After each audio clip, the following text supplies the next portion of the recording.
நடிகர் ஸ்ரீ தற்போது என்ன நிலைமையில் இருக்கிறார் என்று லோகேஷ் கனகராஜிடமிருந்து அறிக்கை ஒன்று வந்துள்ளது. விஜய் டிவியில் ஒளிபரப்பான கனா காணும் காலங்கள் தொடர் மூலம் பிரபலமானவர் நடிகர் ஸ்ரீ. வழக்கு எண் 18 கீழ் 9 மாநகரம், இருகப்பற்றி என அவர் நடித்த படங்களில் எல்லாம் தனது நடிப்பால் ரசிகர்கள் மனதில் இடம் பிடித்தார். கடந்த சில மாதங்களாகவே திரைத்துறை பக்கம் தலை காட்டாத ஸ்ரீயின் வீடியோக்கள் சமீபத்தில் சமூக வலைதளங்களில் வைரலாகி ரசிகர்களை அதிர்ச்சியில் உறைய வைத்தது. உடல் எடை மெலிந்து அடையாளம் தெரியாத அளவிற்கு மாறியிருந்தார் ஸ்ரீ. அவர் எங்கே இருக்கிறார் என்று குடும்பத்தினரை தேடும் நிலைதான் இருந்தது. நன்றாக இருந்த நடிகர் இப்படி ஆகிவிட்டாரே என பலரும் அவர் இருக்கும் இடத்தை தேட ஆரம்பித்தனர். மேலும் அவரது மனநிலை தொடர்பாகவும் போதைப் பொருள் பயன்பாடு தொடர்பாகவும் பல்வேறு விமர்சனங்கள் எழுந்தன. அவர் பாலின மாற்ற அறுவை சிகிச்சை செய்து கொண்டாரா என்றும் சமூக வலைதளங்களில் கேள்வி எழுப்பப்பட்டது.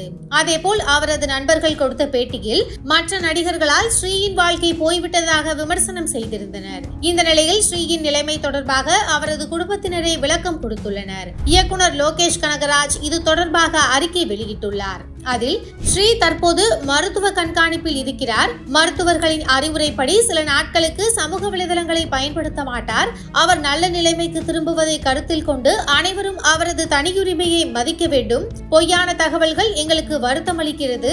அவரது உடல்நிலை தொடர்பாக பொய்யான தகவல்களை பரப்ப வேண்டாம் என கேட்டுக்கொள்கிறோம். ஸ்ரீ தொடர்பாக தவறாக போடப்பட்டுள்ள பதிவுகளை நீக்குமாறும் கேட்டுக்கொள்கிறோம். சில நபர்கள் பேட்டியில் சொல்லும் கருத்துக்களை நாங்கள் முற்றிலுமாக மறுக்கிறோம்.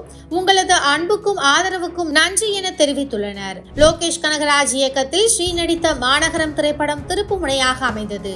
இந்த நிலையில் ஸ்ரீயின் நலனுக்காக லோகேஷ் கனகராஜ் இந்த அறிக்கையை வெளியிட்டுள்ளார்.